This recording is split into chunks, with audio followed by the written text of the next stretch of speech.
Saudari-saudara terkasih, dalam dunia perpolitikan, duta besar dianggap mewakili pemerintah negara yang diwakilinya satu tempat. Kalau dia keluar, kendaraannya ada nomor kendaraan khusus, CD, Force Diplomatique, bahasa Perancis. Ia adalah seperti presiden di negara yang tempat di mana dia bekerja, mewakili presidennya atau perdana menterinya atau rajanya atau ratunya. Ia adalah pribadi yang hadir mewakili pemimpin negaranya tersebut. Karena itu kedutaan besar seperti negara kecil di dalam suatu negara. Tidak bisa sembarangan orang masuk.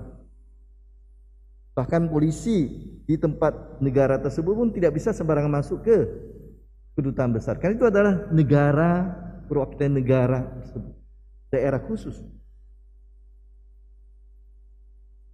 Ini dunia politik sekarang. Kalau kita lihat dalam dunia, katakanlah dunia Asia dulu, dalam sistem kerajaan, ada kalau seseorang datang membawa berita atau dokumen dari raja dan mengangkatnya, atau panji-panji dari raja dan mengangkatnya, semua orang berlutut di hadapan orang yang membawa panji dan dokumen tersebut. Kenapa? Dia adalah sang kaisar yang hadir.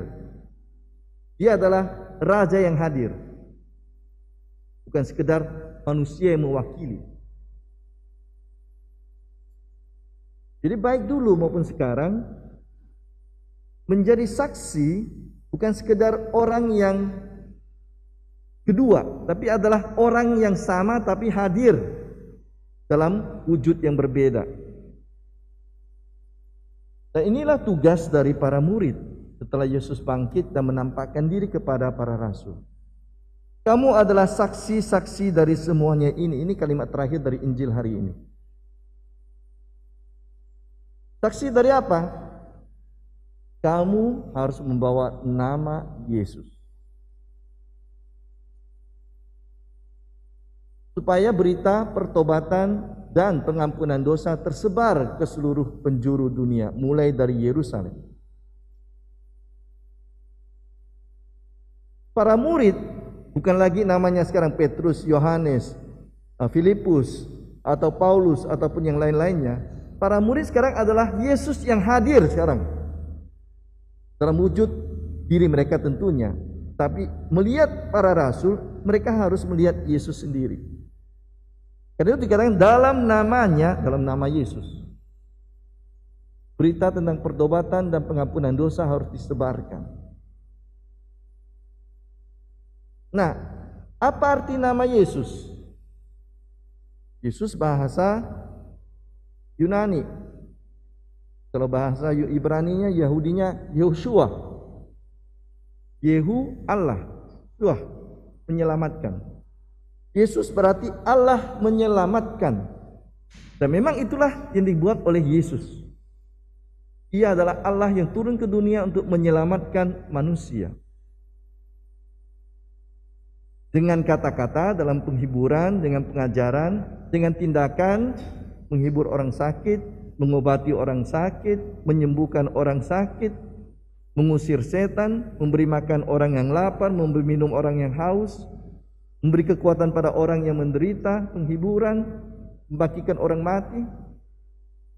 Dan terakhir, tindakan penyelamatan dari Yesus yang paling akhir bukan dalam tindakan seperti ini, tapi memberikan nyawanya langsung kepada semua manusia dengan kematiannya di salib. Dan kebangkitannya mengalahkan kematian itu sendiri, mengalahkan dosa dan maut. Inilah yang harus disaksikan oleh para murid. Dan para murid menyaksikannya dengan berani. Bacaan pertama menunjukkan bagaimana Petrus, Yohanes, dan para rasul lain tampil sekarang depan umum. Ini suatu yang menarik.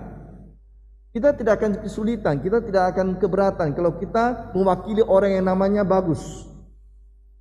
Saya ini adalah anak dari direktur ini. Saya ini adalah keponakan dari jenderal ini. Saya ini adalah kenalan baik dari pemimpin direktur konglomerat ini. Wah, dengan senang hati kita akan tampil ke depan. Karena yang kita wakili adalah orang-orang tenar, orang-orang punya nama baik, orang-orang yang punya kuasa. Pansos kita ikut di dalamnya. Tetapi para rasul di sini bukan pansos. Mereka justru mengambil risiko sangat tinggi. Karena Yesus yang mereka perkenalkan sekarang 50 hari setelah Yesus bangkit pada Pentakosta, dan beberapa hari kemudian setelah mereka bekerja menyembuhkan orang sakit lumpuh dan seterusnya, mereka mewartakan orang yang dianggap jelek oleh orang-orang Yahudi. Siapa itu? Penjahat disalib, pemberontak.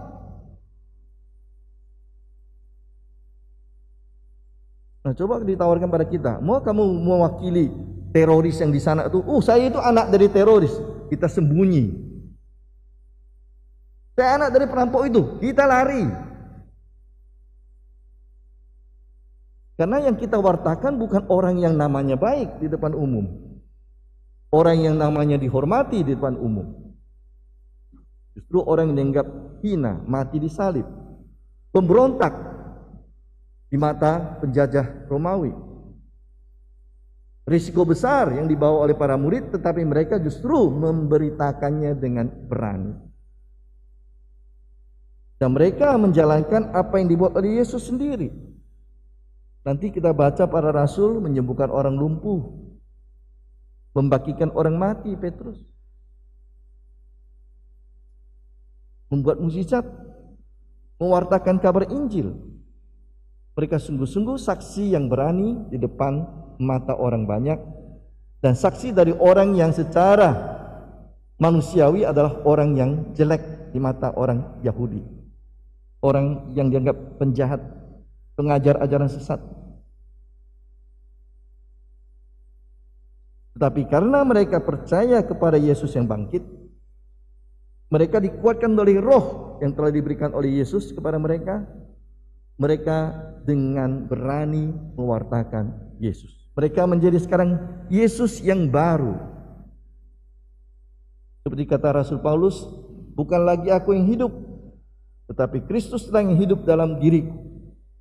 Mereka sekarang mengenakan Kristus dalam hidup mereka. Sekarang mereka menjadi alter Kristus. Bahasa teologi. Kristus yang lain. Karena itulah nanti setelah beberapa saat pengikut-pengikut dari Yesus akan diberi nama Kristen.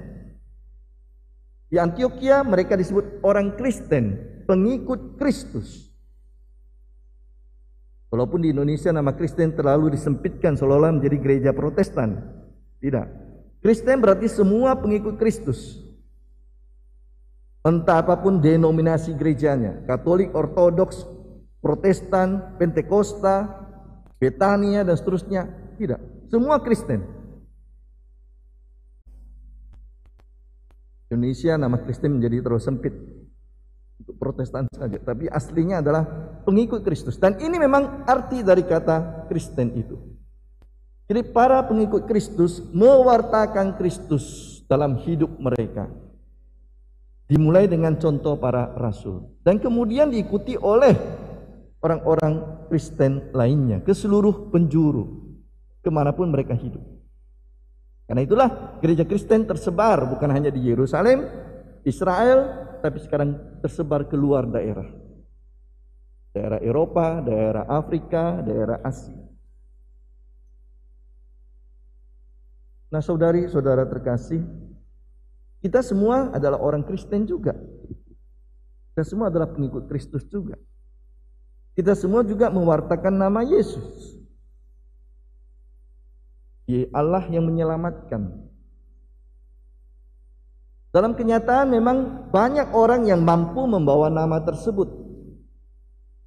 Banyak santo-santa kita yang terkenal, orang-orang kudus. Banyak orang baik yang mungkin tidak dikenal sebagai santo-santa, tapi hidup di sekitar kita, yang kita kenal sejarahnya dari keluarga kita sendiri, teman-teman kita.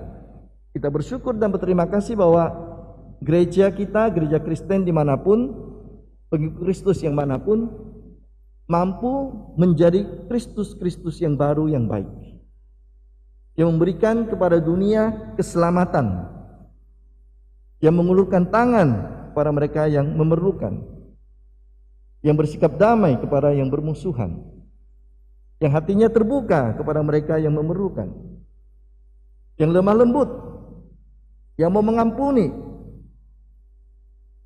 yang mau hidup bersama saudara dengan orang lain tanpa diskriminasi. Banyak dan banyak orang Kristen. Karena itulah gereja kita mampu bertahan 2000 tahun lebih, mengatasi berbagai kesulitan dari luar maupun dari dalam sendiri. Tidak ada organisasi manusia manapun yang setua gereja kita.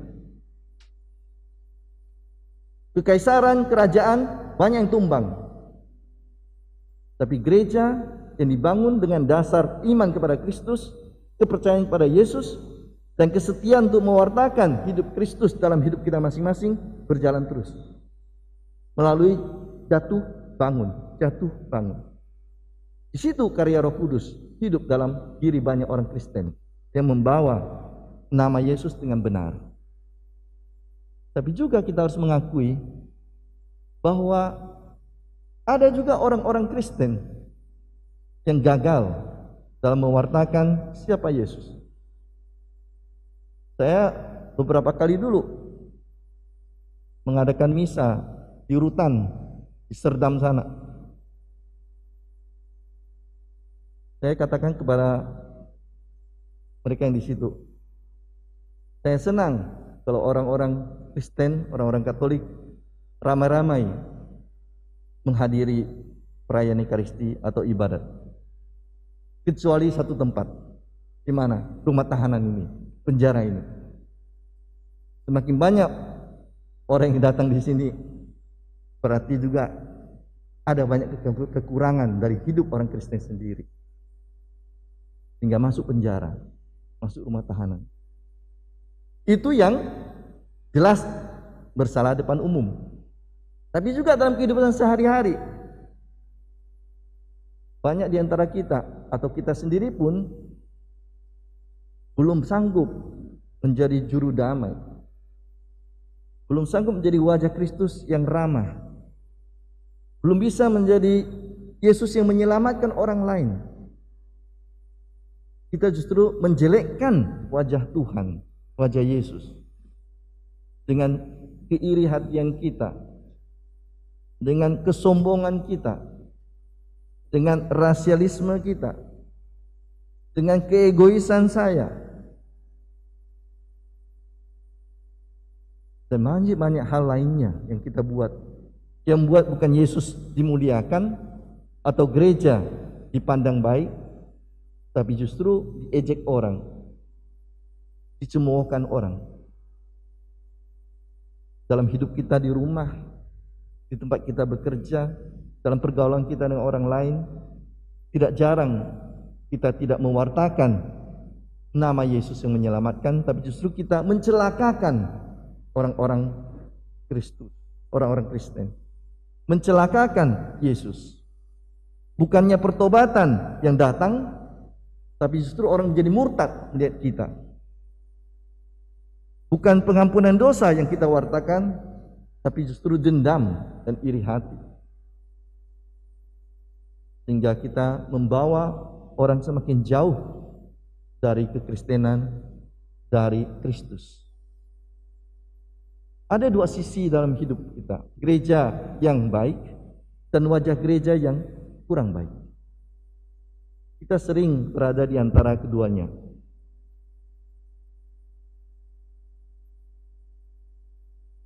Para rasul yang tidak terdidik, orang-orang biasa yang datang dari berbagai latar belakang yang tidak selalu baik, ternyata berhasil membuktikan bahwa mereka layak untuk disebut pengikut Kristus. Tuhan tidak menuntut gelar dan ijazah. Tuhan tidak menuntut kekayaan dan nama hebat. Tuhan tidak menuntut kepintaran dan kebijaksanaan. Tuhan menuntut keterbukaan hati, pertobatan, kesediaan untuk bekerja sama dengan Dia, rela menderita bersama dengan Dia. Kalau kita punya kualitas seperti ini, Tuhan bisa hadir dalam diri kita, dan kita menunjukkan wajah Tuhan yang menyelamatkan kepada dunia dengan baik. Mahatma Gandhi pernah mengejek orang Kristen, bukan mengejek orang Kristen, mengkritik orang Kristen di India. Seandainya orang Kristen di India bisa menjalankan khotbah di bukit dengan baik, tidak ada satu orang Hindu pun tinggal di India lagi. Semua akan jadi Kristen. Kenyataannya sekarang masih 1,2 miliar orang Hindu di India. Kesaksian gereja Kristen masih harus diperdalam. Kesaksian kita yang membawa nama Yesus supaya orang bisa bertobat, supaya pengampunan dosa sebagai jalan untuk masuk dalam kerajaan Tuhan terlaksana, masih harus diperdalam, diasah. Kita sendiri harus mulai dengan pertobatan diri kita sendiri. Kita sendiri harus mengasah hidup kita sendiri supaya nama Yesus semakin mulia dari hidup kita. Amin.